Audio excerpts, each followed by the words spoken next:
tarde, retomamos hoje, dia 24 de maio, as entrevistas profissionais a associados da BAD, uma iniciativa da respectiva Comissão Técnica Profissão, a associados aposentados que se destacaram na profissão e que estiveram na origem e desenvolvimento da BAD.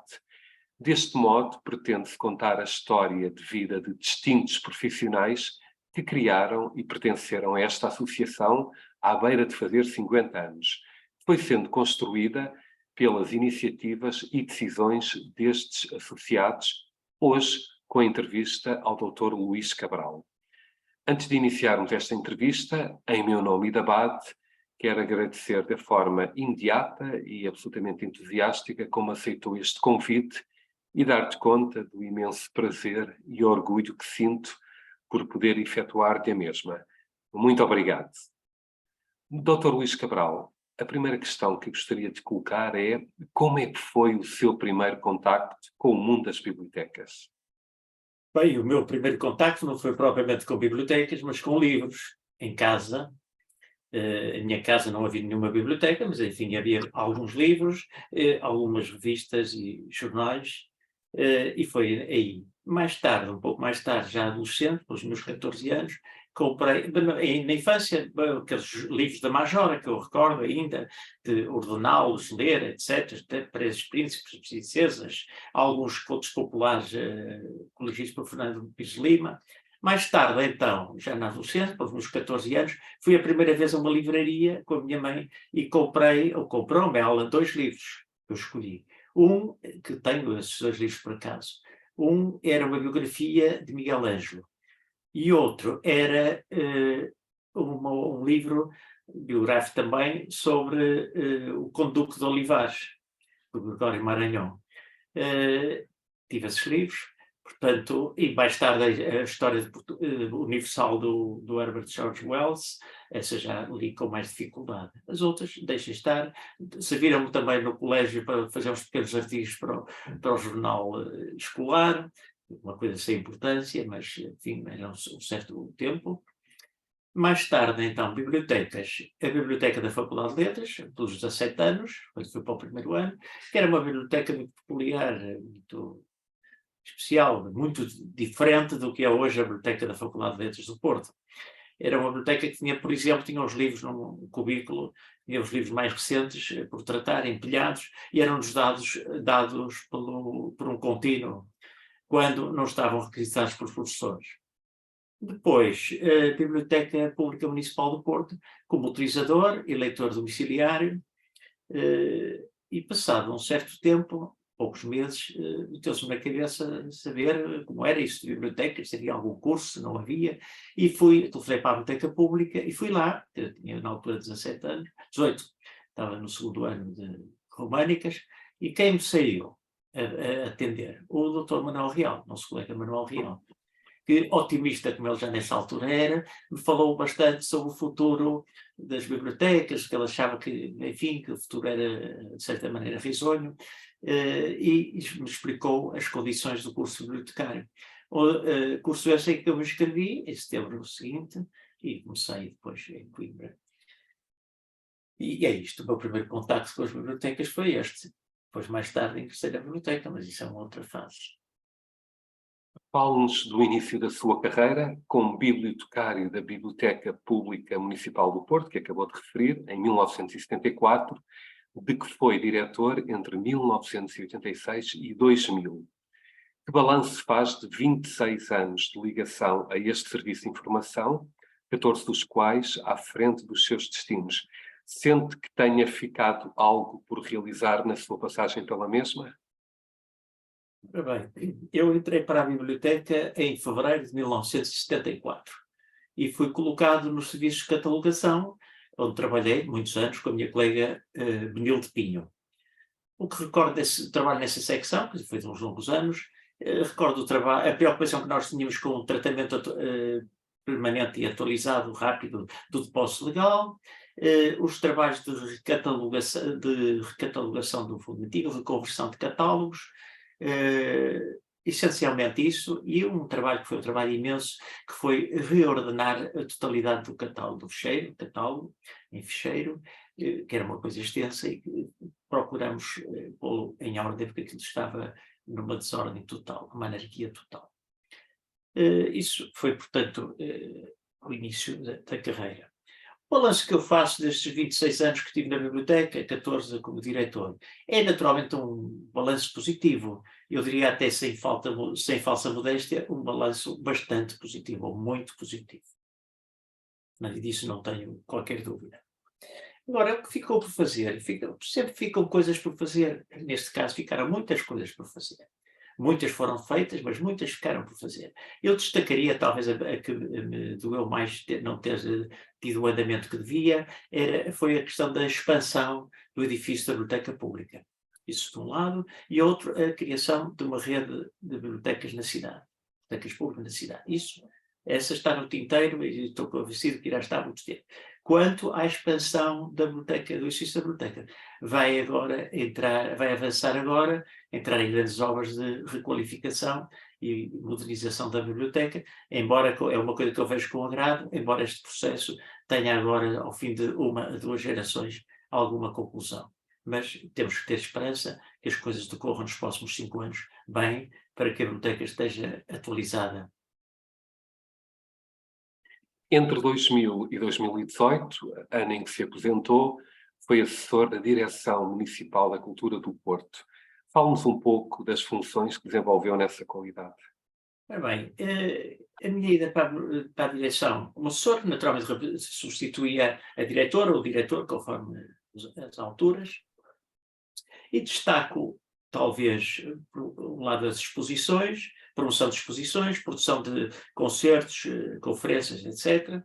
E alguns escritos que, nessa altura, aproveitei, porque na matéria de escritos até é interessante e gostaria de dar depoimento.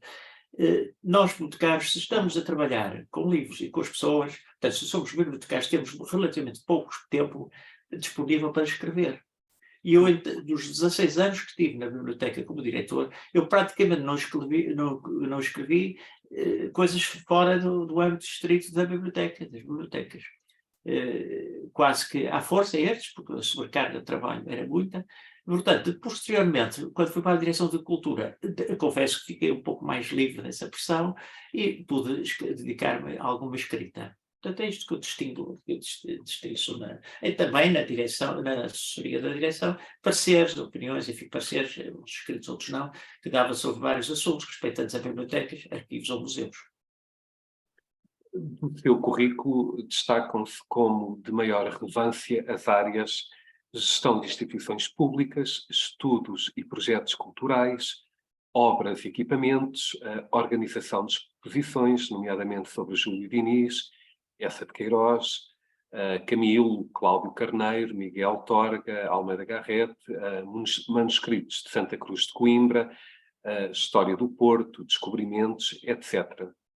Também aquisição, tratamento e disponibilização de espólios literários e outros, como Alberto de Serpa, António Nobre, Cláudio Carneiro, Guilhermina Fugia, mas também trabalhos de investigação nas áreas da história da cidade, da literatura, da música, do livro e das bibliotecas.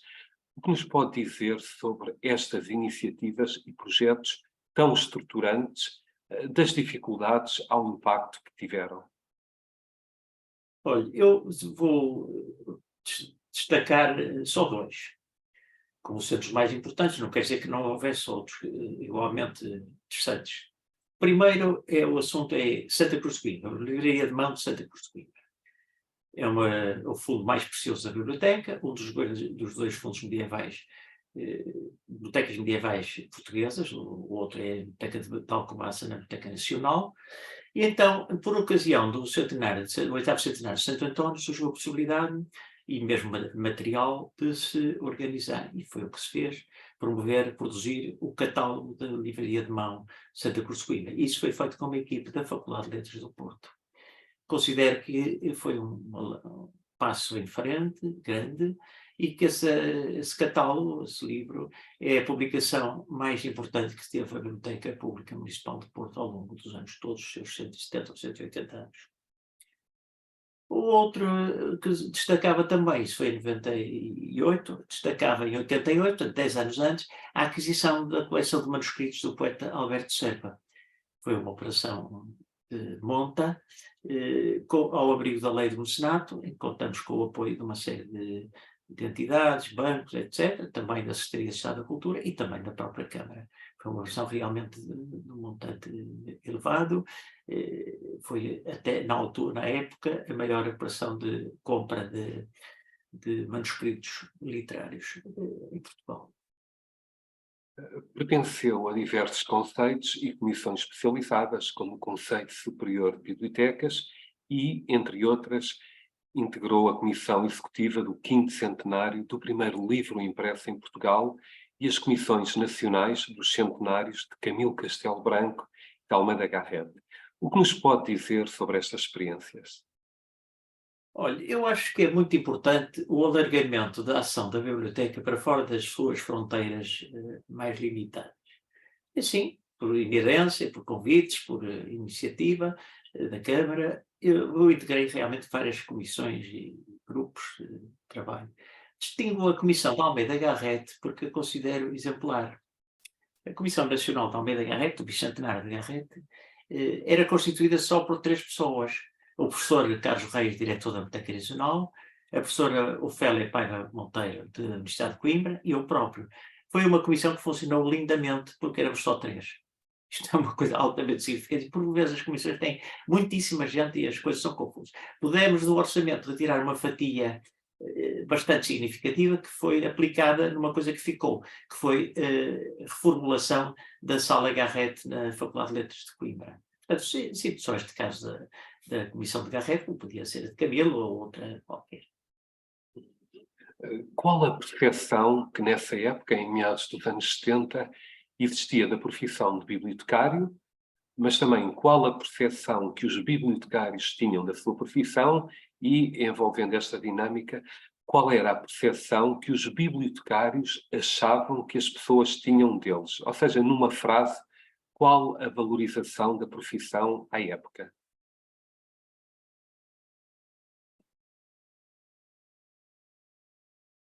Dominava muito, nessa época, o estereótipo do bibliotecário de óculos, que falava pouco, mas lia muito, um bocado com ar um bocadinho de choninhas, digamos assim. Pronto, isto é uma caricatura, mas aproximava-se em parte. Claro que nem todos eram assim. Havia bibliotecários que se destacavam por serem pessoas ativas, competentes e empenhadas. E recordo, entre esses, podia recordar outros, mas entre esses recordo, em Coimbra, Dr. Jorge Peixoto e Maria Teresa Pinto Mendes.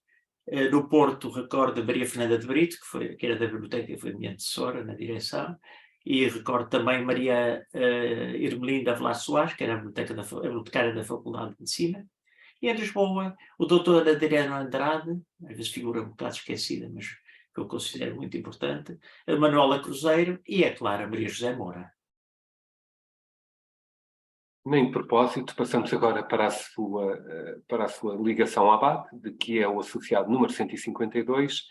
Que razões o levaram a aderir à ABAD em 18 de julho de 1974?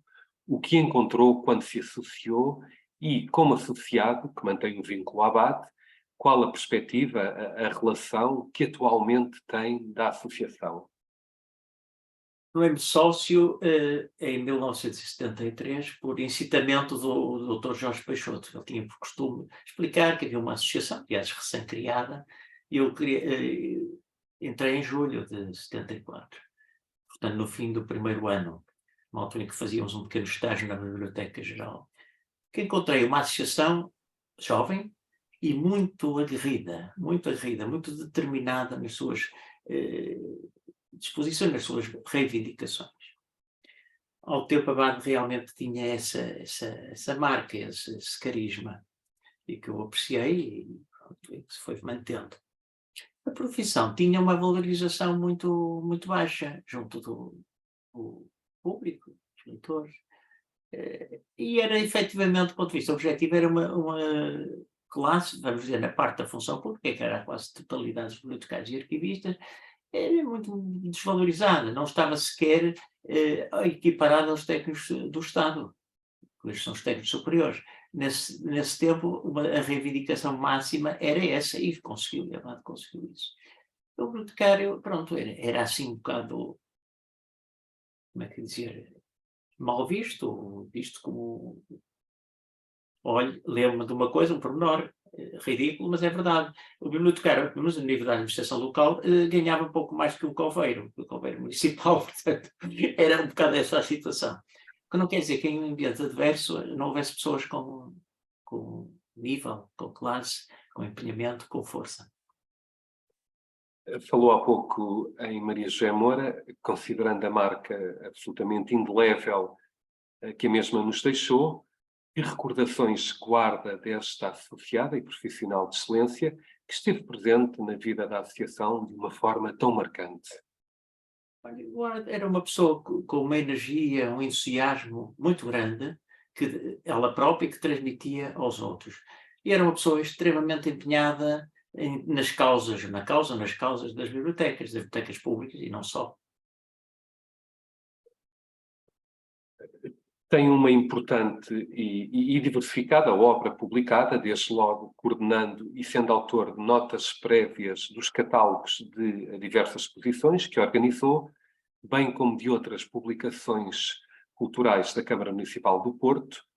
Tem investigado e publicado nas áreas da história das bibliotecas, património literário, história da cidade do Porto, história da música, destacando-se na sua bibliografia os livros As Bibliotecas Públicas Portuguesas, Problemas e Propostas de Desenvolvimento, uma segunda obra, Tesouros da Biblioteca Pública Municipal do Porto, em parceria, e artigos em publicações da especialidade, como a Biblioteca Portucalensis, os Cadernos BAT, as páginas A e B, e também em revistas culturais, colaborando regularmente no Tripeiro e nas artes entre as letras. Aqui ainda se juntam comunicações em atas de congressos e colóquios.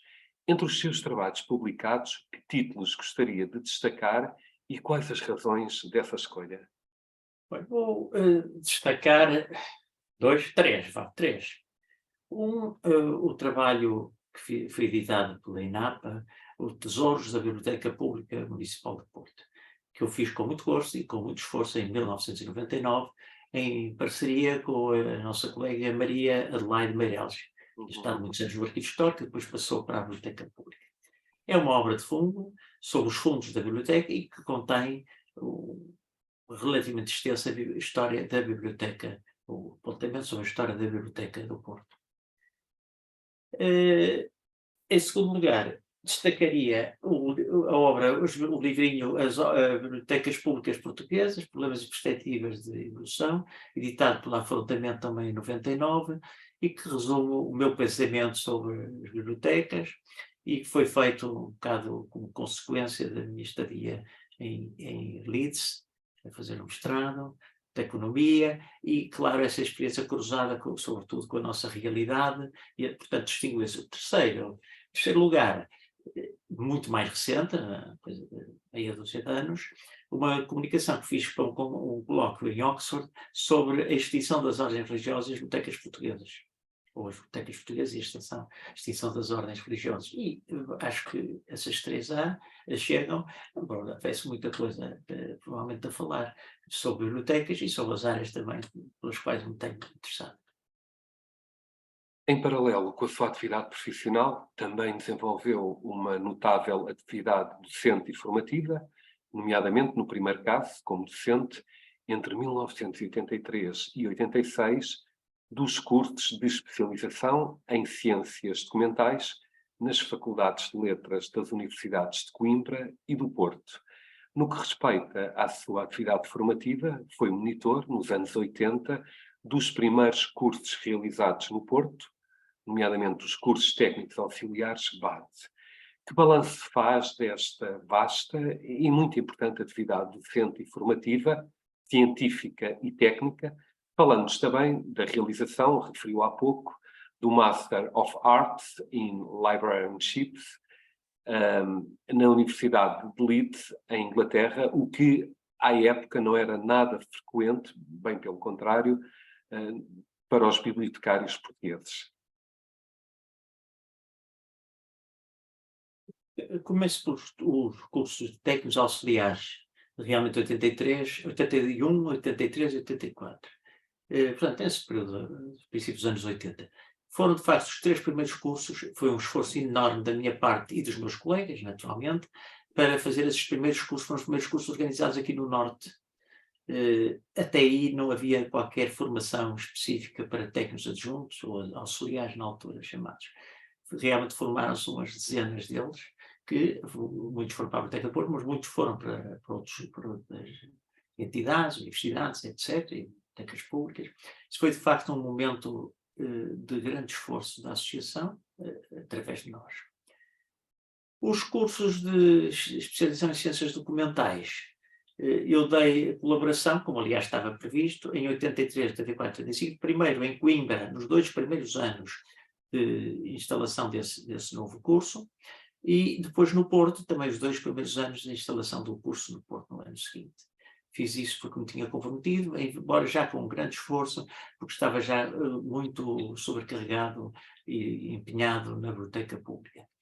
Em relação ao curso de especialização em ciências documentais, hoje já não é isso, ele veio substituir o antigo curso de bibliotecário arquivista, que era a reforma de 1933, que era um curso mais simples, com menos cadeiras, correspondiam na prática a áreas.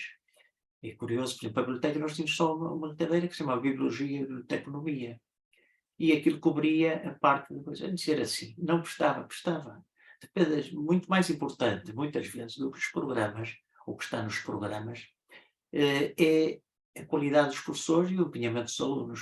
Nós tínhamos um excelente professor, que era o Dr. Jorge Peixoto, e os alunos também eram poucos, e, portanto, havia um espírito de conjunto e conseguiam-se determinados objetivos. Não quer dizer que, mas agora também não, acho, nem o curso de especialização em ciências documentais, dota os alunos, os estudantes, de alguns instrumentos para que depois possam continuar pela vida fora a frequentar e a seguir a formação, atividades de formação, consulta de bibliografia, etc. Um empenhamento na atualização profissional. Quer-nos falar um pouco sobre o mestrado que fez em Inglaterra, na Universidade de Leeds? Sim. 1982, era para ser em 81, mas houve uma série de peripécias com a concessão da bolsa. Eu tive a sorte de ser bolseiro e fui de janeiro a dezembro para esse curso. O que eu recordo, 2 coisas que recordo. Uma é ter tido o privilégio, a sorte, de viver em imersão num sistema de bibliotecas que é da primeira categoria. Aí pude viver o livre acesso como sendo eu ator. Tive também uma noção muito viva do que é um empréstimo ativo, o empréstimo interbibliotecas, que eu usei e de que abusei, porque enfim, era gratuito e à portuguesa aproveitei bem essa componente. Aliás, era perto que ficava a biblioteca Boston Spa, da British Library. Curioso que esse curso foi frequentado nesses primeiros anos, entre 80 e 82, 83, por 3 bibliotecários portugueses. O Rodrigo Magalhães, que à época era bibliotecário de British Council em Lisboa, eu próprio, e depois a Maria Luísa Cabral, da Biblioteca Nacional. Tivemos os 3 formações nessa mesma escola. Exato. Maria Luísa Cabral, que foi precisamente a primeira entrevistada deste conjunto de entrevistas. Passando agora para temas mais atuais, infelizmente na ordem do dia, felizmente menos recentemente, o novo coronavírus, SARS-CoV-2 e a Covid-19 provocaram alterações profundas nos serviços de informação em Portugal, desde a organização do trabalho interno ao atendimento aos utilizadores e à comunicação da informação. Tendo em conta a sua extraordinária carreira, quais pensa terem sido os grandes desafios e oportunidades que as bibliotecas e os seus profissionais tiveram de enfrentar neste período tão singular e complexo, entre meados de 2020 até bem recentemente? Sabe que eu acho relativamente à pandemia, e digo acho porque eu não tenho quaisquer dados factuais, objetivos, científicos para afirmar o que vou afirmar. Acho que a pandemia contribuiu muito com um certo fechar das bibliotecas sobre si próprias. Que o levantamento de certas barreiras, digamos, um aumento da burocratização dos processos de atendimento público, etc. Não pode ser, tem que fazer isto, tem que preencher aquilo, enfim.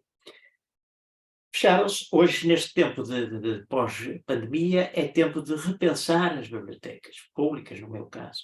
Repensar, refundar, de certa maneira, as bibliotecas públicas. Ver o que é que se pode inovar, o que se pode fazer, o que se deve fazer de novo. Não fazer mais do mesmo. Procurar, de facto, fazer coisas diferentes e melhores, mais adequadas às necessidades do público leitor e não leitor. Não é? Envolvendo a questão anterior, considerando a sua longa e notável trajetória na área das bibliotecas, como é que vê o futuro destes serviços de informação em Portugal? Que eventuais conceitos gostaria de deixar a quem pretenda iniciar-se nesta área profissional e, finalmente, quais é que pensa serem os grandes riscos, desafios e oportunidades para os seus profissionais? Sabe que, vou começando pelo fim, para os profissionais, novos profissionais, jovens profissionais, novos profissionais, acho que eu diria, não é um conselho, mas é uma apreciação, uma ideia, e que é necessário uma forte motivação, uma forte vocação, o termo até é mais vocação, para trabalhar nestes serviços. Depois, uma atenção muito grande às pessoas, sejam as pessoas que nós servimos através dos nossos serviços, sejam as pessoas que trabalham connosco, os recursos humanos das instituições em que nós estamos. E considero essencial um forte sentido de serviço público. Isso acho que é uma coisa que caracteriza os bibliotecários e que deve caracterizar os bibliotecários novos. Claro que é muito difícil sabermos como é que vão evoluir ou que poderão evoluir as nossas bibliotecas, mas para isso há fóruns para discutir e pensar em conjunto esse tipo de coisa. Uma é a associação, as suas atividades normais e através dos congressos de bibliotecários que regularmente realiza.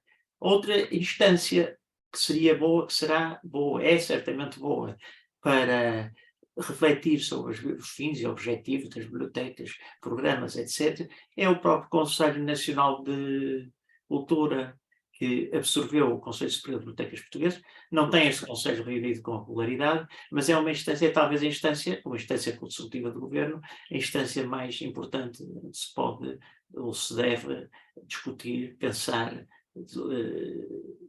conceber legislação, programas, etc., para desenvolvimento das nossas bibliotecas, sejam elas públicas ou outras.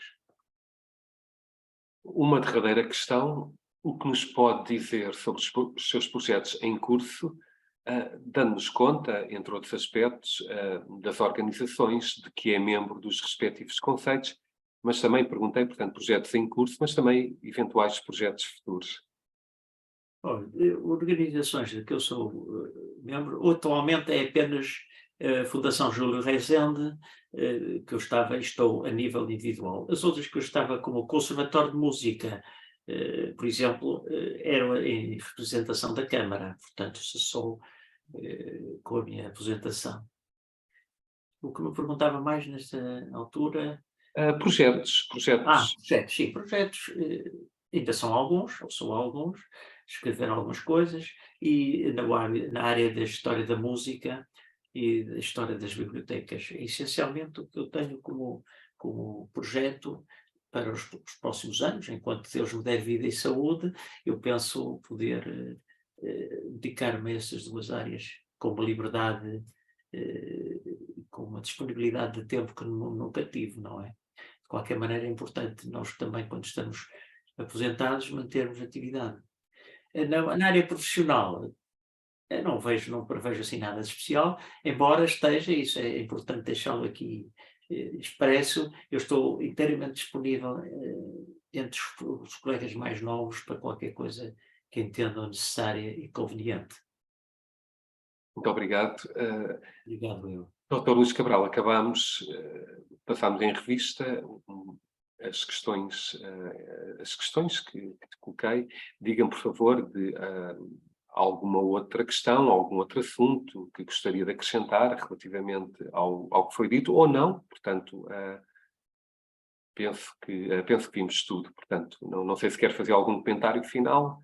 Não, só agradecer o seu trabalho, isto são coisas que dão da canseira, e dizer que tive muito gosto também em estar aqui consigo a conversar um pouco sobre, enfim, a minha modesta pessoa, mas, enfim, sobre o que fui fazendo, o que pude fazer, o que consegui fazer.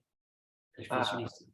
de nada, ora essa, e fez muitíssimo, e é seguramente ainda uma inspiração para todos, dos mais novos aos menos novos.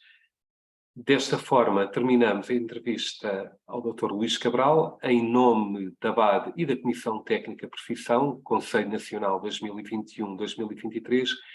Muito obrigado pelo interesse, a disponibilidade em participar nesta iniciativa, que muito sai valorizada com o seu importante contributo, como dos anteriores entrevistados. E também muito obrigado pelo extraordinário testemunho que nos deu, que, à semelhança dos demais, é da maior importância fixar e divulgar, sobretudo pelos mais novos. Muito obrigado. Obrigado, meu.